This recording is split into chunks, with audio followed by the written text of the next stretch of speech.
Have you ever found yourself curious about new Family Guy, even though you know the show sucks now? Like, you've seen new Family Guy, you know it's a lot stupider than it used to be, but then you randomly see a clip that's kind of funny and think, I could watch that. Well, if you're considering taking a look at new Family Guy, then you're gonna want to do it right, because one wrong turn and you'll end up in vestigial Peter territory. And trust me, you don't want to end up there. Wow! Wow! Wow! Wow! Wow! But there are good new Family Guy episodes. You just have to know where to look. And that's where I come in. I've personally sifted through a bunch of new Family Guy episodes in order to find you some that are actually worth watching, and I'm gonna show them to you today. But before I do, I just need to make sure that we're on the same page about what the word new means here. Because as you know from my last video, I happen to be based and pre-cancellation pilled, so personally, I think the show starts going downhill in season 4, but I realize that I'm not in the majority here, and that a lot of the show's fans prefer how it changed post-cancellation, so I think it makes more sense to go with the popular opinion here. And the general consensus is that Family Guy started going downhill after Seth MacFarlane stopped writing for it, which would have happened right after season 9 when he started working on Ted. So technically, anything from season 10 onwards is new Family Guy. But since season 9 was already so long ago, I'm adding 2 more seasons onto that to really cement us in the new territory. So for the sake of this video, new Family Guy means anything from season 12 onwards. And this is how we're gonna do it. I'm gonna go through a few of my favorite new Family Guy episodes, and I'm gonna tell you why I like them. We'll touch on the story, and I might show you some of the jokes, but I'll keep it light enough that you would still enjoy watching the full episodes if you haven't seen them before. And then, I want to tell you about one that is an absolute must-see for anyone that's checked out of the show these last 10 years. I'm talking the crown jewel of new Family Guy being good again. And for this one, I'm gonna go a bit deeper with my analysis. I won't ruin the episode, because that's pretty much impossible to do, but I'm not gonna hold back on anything I want to say either, because I genuinely think that this episode deserves it. Sound good? No? Doesn't matter, I can't actually hear you. I know you guys are a bunch of Family Guy experts, so let me ask you an easy question. Who is the greatest duo of all time? That's right, it's Paul McCartney and John Lennon, the iconic and prolific songwriters of the Beatles. What, did you think I was gonna say Brian and Stewie? Please, they're good, but they're not greatest of all time good. They're arguably not even the best cartoon duo, but they are the best duo in Family Guy. Now, I've always loved Brian and Stewie episodes because the two characters just pair so well with each other. Nobody puts Brian's pretentious ego in its place quite like Stewie, and nobody supports and understands Stewie quite like Brian. Combine that with the adventurous plots their episodes often have, and you've got yourself a recipe for a great Family Guy episode. Now, sprinkle in a little new Family Guy sloppiness, and you've got yourself the season 17 episode, Big Trouble in Little Cog. The episode's greatest strength is in its premise. After being bullied by Brian, Stewie gets revenge by shrinking him down to the size of a peanut. But when an angry rat takes Brian away, Stewie has to shrink himself down in order to save him. It's your basic Honey, I Shrunk the Kids premise, but it works. And like with any good Brian and Stewie episode, it's full of great set pieces and action sequences.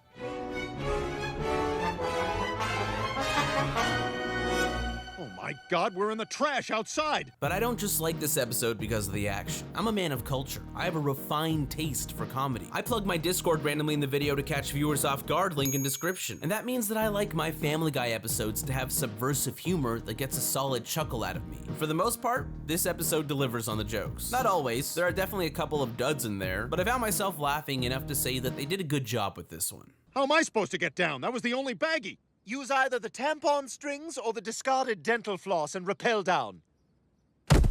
Which one did you go with? Neither. I was hoping to myself. Now, is this the best Brian and Stewie episode? No, obviously not. But is it a top 10 Brian and Stewie episode? Still no. I mean, come on, it's got Tiny Tom Cruise in it, for God's sake. Thank you, Tiny Tom Cruise. How can we ever repay you? Well, you could make a sizable donation to the Church of Spaceship Beep Boop. But Tiny Tom Cruise aside, is this a good, new Family Guy episode that's worth watching? Absolutely. As much as I love the Brian and Stewie episodes, they're not the only character grouping that I would consider to be top tier, because nothing screams classic Family Guy like an episode that stars the show's 4 main friends. You know who I'm talking about. Peter and the gang. What, you think I'd do the same Beatles joke again? Please, I'd never do the same joke twice. Episodes that star Peter, Joe, Cleveland, and Quagmire have been a staple of Family Guy since as early as season 2. They may not be as iconic as Brian and Stewie, but some of my all-time favorite episodes have focused on the shenanigans of these 4 friends. So while I might be a little biased in choosing an episode that stars them, I think that the season 15 episode, Passenger Fatty 7, is more than good enough to earn a spot on this list. The premise is that Quagmire uses his pilot's discount to take the guys on a free vacation, but on their way back home, things take an unexpected turn. Like with many modern Family Guy episodes, it's probably weakest in its first act. That's when you'll find the bulk of the hit or miss jokes like the gay montage or the Jew flattening machine. But right as the first act comes to an end, they set up the premise for the rest of the episode, which is that Quagmire's plane gets hijacked and it's up to the guys to save the day. And honestly, from that point forward, the episode just keeps getting better as it goes. The jokes are stronger and more contextual to the plot, the story is more exciting to watch unfold, and the payoff in the third act is very satisfying. Thank you for being a friend. But what I really like about this episode is how organic it feels once the main premise kicks in. Sure, there are still cutaways to break up the pacing, but everything flows very naturally into the climax and conclusion. Even the jokes feel especially well placed here, like when Cleveland and Joe are trying to come up with a cool catchphrase to say when they beat up the bad guys. Get off my plane. Always bet on black. Double trouble. That's it, we found it. Get off my plane. Double trouble. Sorry. Come on, man. Also, I gotta say, this episode just has a lot of love for Joe instead of just treating him like a punching bag, which is always a win in my books. You know, you are seriously funny, man. You know, sometimes I miss old Family Guy, like the really old Family Guy when the characters were still likable. I miss when Stewie still wanted to kill Lois, when Brian wasn't a pretentious douchebag, when Homer was just stupid in a lovable way. You could just pretend I said Peter and that sentence still works. But at the same time, I gotta admit that there are certain types of episodes that just wouldn't exist if we were still stuck in the old days. Because when Family Guy was brought back from cancellation in 2005, they dialed up everything. The shock factor, the characters, the bad writing, that allowed the show to get experimental and do episodes that completely changed up the formula. I'm thinking of episodes like And Then There Were Fewer from season 9, which I would consider a modern classic. But getting experimental was also a double-edged sword, because it allowed them to get carried away with the wrong ideas and go too far. Looking at you, Stewie and Brian's offspring. So when Family Guy gets weird with its episodes, you kinda just have to cross your fingers and hope that they pull it off. And in the case of season 20's All About Alana, they did. The episode starts at the end of the story with Peter getting married to a woman who looks like Lois, and then it goes back to the beginning and shows us how that happened. So it's kinda like a whodunit that's being narrated by Stewie. It may not be the most original premise out there, but it's executed really well. It's a lot of fun to see how Alana acts super creepy when she's by herself or finds ways to seduce the family. You see anything else you like? I can think of one or two things. Did you enjoy your 5-course meal? I wouldn't consider an amuse-bouche a full course unto itself. There's a lot to love about this episode. The story is done well, the characters are on point, and it even has a musical number, which automatically adds 10 points to its score in my non-existent score system. Weirdly, this episode is probably weakest in its third act, but even at its worst, it's still a very fun episode. Like when I see episodes this good in the show's 20th season, it gives me hope for the future of Family Guy. Because even though I know it'll never be like the old episodes that I miss so much, it's comforting to know that it could still be a show I enjoy. It seems today that all you see is violence in movies and sex on TV. Now that we're 3 episodes in, you may have noticed something fishy about my list so far. Every episode has had some kind of gimmick to it. A Brian and Stewie episode, a movie parody, a movies parodies. But this next episode of Family Guy is as normal as they come. It's got a normal plot, normal jokes, normal characters, normal moral message at the end of the episode. This episode is so normal that it could never be one of my bowel movements. But as boring as that sounds, it's actually one of the best new Family Guy episodes that I've ever seen. And what's even crazier is that this is also the newest episode on my list. It's the season 21 episode, Single White Dad. The premise is very simple. Peter accidentally breaks Lois's leg and has to take care of Stewie while she recovers. But the twist is that when people see that he's a dad with a baby, they start treating him like a hero. A dad's changing a diaper. A dad changing a diaper?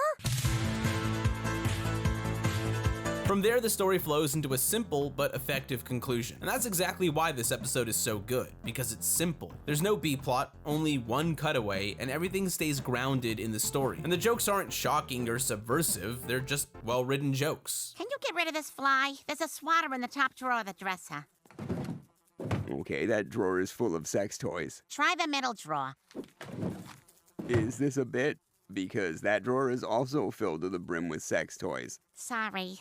Look in the bottom drawer. Wrong again!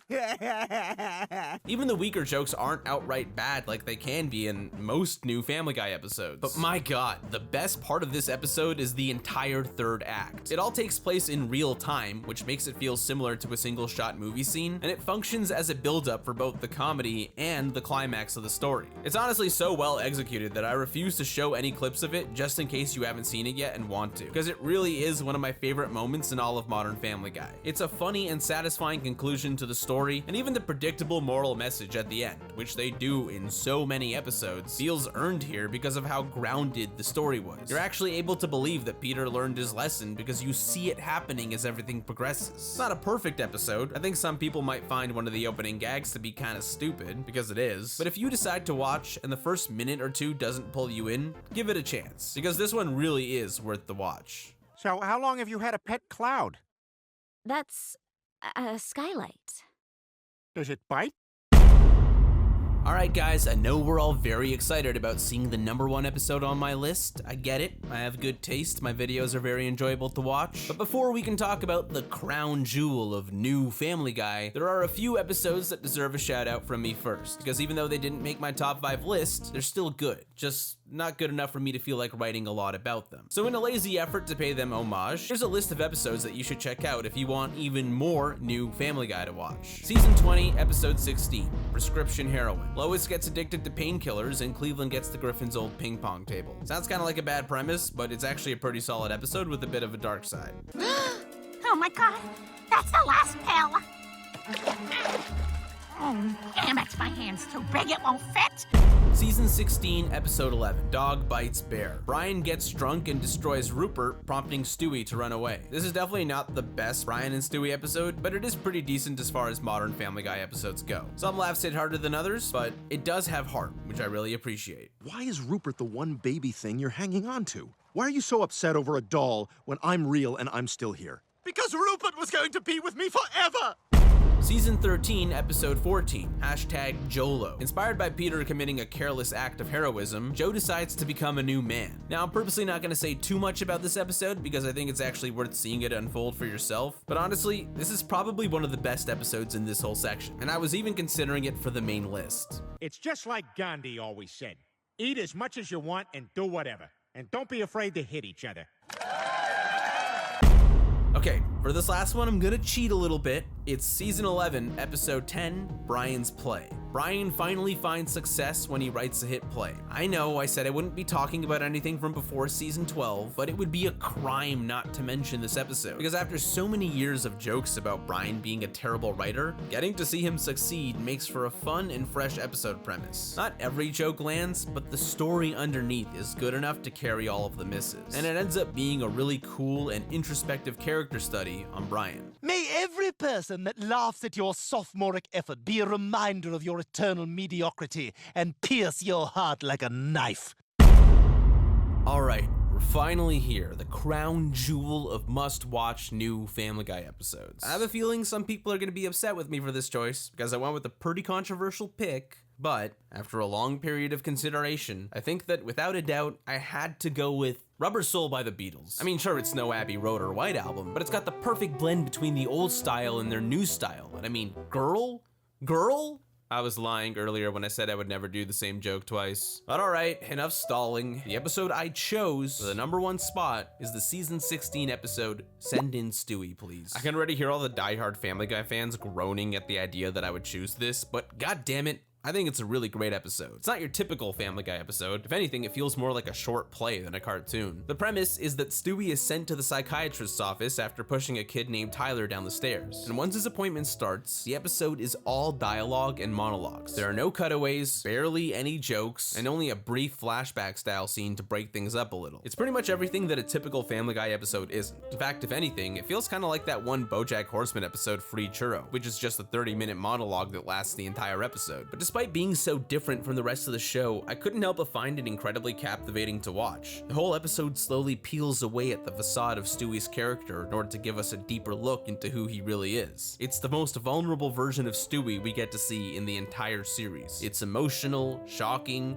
even a bit disgusting at times. Seriously, that snot bit was gross and I would happily go without ever seeing it again. But most of all, it leaves an impression. There's a pretty crazy reveal towards the end of the episode where Stewie talks in his real voice for the first time in the entire series. I'm not going to play a clip of it, just in case you're interested in checking out the episode for yourself, but I will play this clip where Stewie goes through every voice in Seth's arsenal. I don't hear a difference. How about now? You freaking hear that? What about now? Sound different? Giggity? What about now? Coming up now, this voice. Ahoy, it's me. And I'm a gay alien. I'm sorry, that just all sounds like the same person. Now, the therapist in this episode is played by Ian McKellen, who portrays Dr. Pritchfield as a very warm and understanding listener. And that's what he does for most of this episode, listens, which works very effectively for unraveling Stewie's character. And so because of that, this episode is mostly just Stewie. In fact, at one point, Stewie talks for over 5 minutes straight without interruption as he tears apart Dr. Pritchfield's life. I see you're on vacation in Rio de Janeiro in this photo with your partner, I'm guessing? Taking into consideration the math, he was probably born at a time when the most popular name was Michael. A lot of the people who dislike this episode feel that bit is way too long and boring, but I personally found it entrancing, which is not really a quality I would typically ascribe to Family Guy episodes. There's just something about the candid and stripped back feel of this one that really appeals to me. It's a lot like the season 8 episode Brian and Stewie, where the two get stuck in a bank vault together and end up having a very deep conversation that lasts the entire episode. I think that one's a bit better, but they're very similar in quality and tone, and they both have very transformative moments for the characters. Now, because this is Family Guy, things do have to return to the status quo at the end despite the revelations that Stewie goes through. I won't say how they do it, but it's definitely a dark moment for the show. But at the very end of the episode, the one scene that has a family member other than Stewie in it, we get a little hint that the events of that therapy session will live on in Stewie forever.